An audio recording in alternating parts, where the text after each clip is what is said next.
Hey everyone, welcome back to the channel. This is Thick Boy Gohan, and today I want to talk you through the latest updates surrounding Bleach, the 1000-Year Blood War arc Core 4. This final chapter of the anime is shaping up to be something massive, and I've been keeping a close eye on every detail that's surfaced so far. I've also been combing through interviews, Club Outside updates, and fan translations from some of the most dedicated creators in the Bleach community on this platform. That includes some brand new comments from Tite Kubo himself, where he expresses concerns about the anime's production and teases a surprising character return. More on that later. Now before I go further, please remember that Japanese is incredibly difficult to translate word for word. The information I'm sharing today comes from content creators, social media discussions, and unofficial translations, so I'll always encourage y'all to do your own research as well. And if this kind of content helps you stay informed and hyped for the anime to return, go ahead and hit that like button. I'm pushing for 1,000 subscribers, and your support through likes, comments, or sharing the channel makes a huge difference. Let's get started. So let's start with what we know for sure. Core 4 of the 1000-Year Blood War arc is officially titled The Calamity.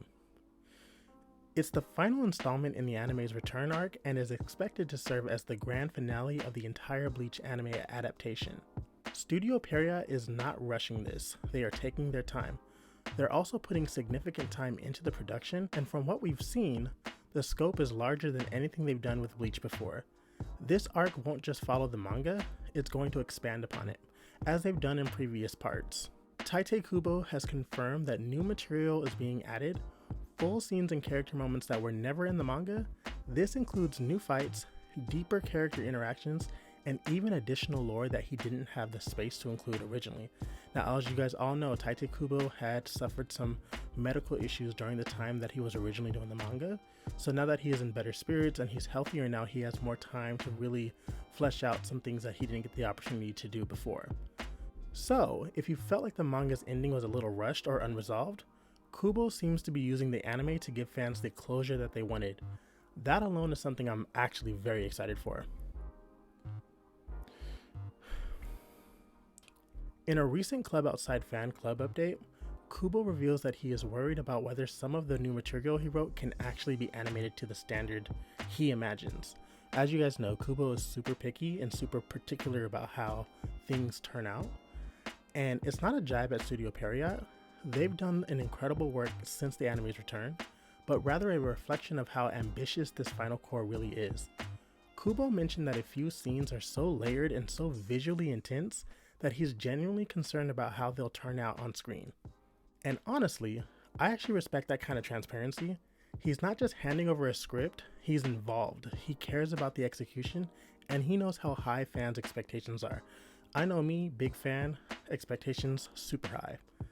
That might also explain the delay. As of right now, there's no official release date, but signs are pointing to fall of 2025, maybe even an early 2026 premiere. That is a long wait, but if that time is going toward making it right, I think it's worth being patient, especially for a lot of us fans. We were watching this back in middle school, high school, 10, 15 years ago. We can afford to wait like another year or so just to make sure that we get the best version of Core 4. Now here's the part everyone's been buzzing about, the mystery character. In that same Club Outside update, Kubo hinted that a certain character who wasn't part of the final arc in the manga might appear in the anime. He didn't drop a name, but it was clear this would be a big surprise. Now I did hear that he actually did reveal, like I guess he just kind of hinted it a little too much and everyone kind of got a grasp about who it was. So when they did the official release of that interview, they had to dial it back. Now the theories online are all over the place. Some people think it could be Grimmjow, Yoruichi, or even someone tied to the Hell Arc teaser we got not too long ago. But here's what I personally think. I've got a strong feeling that Isshin Kurosaki and Ryūken Ishida are going to make a more meaningful appearance in Core 4. These two characters had so much potential. Isshin, again, was a former captain of the Gotei 13, and Ryūken is a powerful Quincy with deep ties to the main conflict. And of course, like he has that final Quincy title, but in the original manga, they basically disappeared during the final arc. That always felt like a missed opportunity to me. So if Kubo's going to be adding new scenes and fixing narrative gaps, it makes perfect sense to bring them back in, however he does that, whether it's an expanded flashback, a conversation, or even a fight scene. I really hope we get to see them shine. I also came across some buzz about Tokinada Tsunayashiro, and he was the major antagonist from the Can't Fear Your Own World light novels.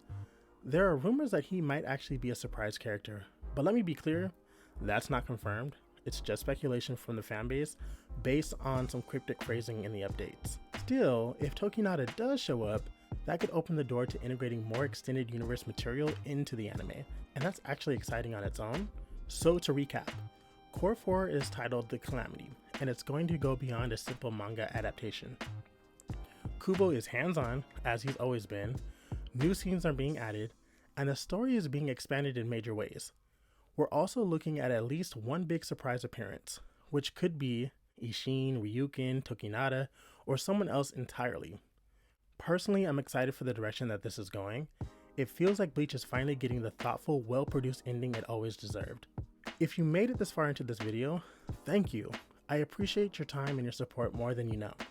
I'm aiming to reach 1,000 subscribers, so if you found this breakdown helpful or interesting, please hit that like button, drop a comment with your theories, and subscribe to the channel for more Bleach content.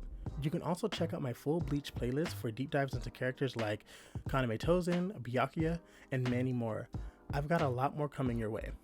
Until next time, stay curious, stay critical, and I'll catch you in the next one.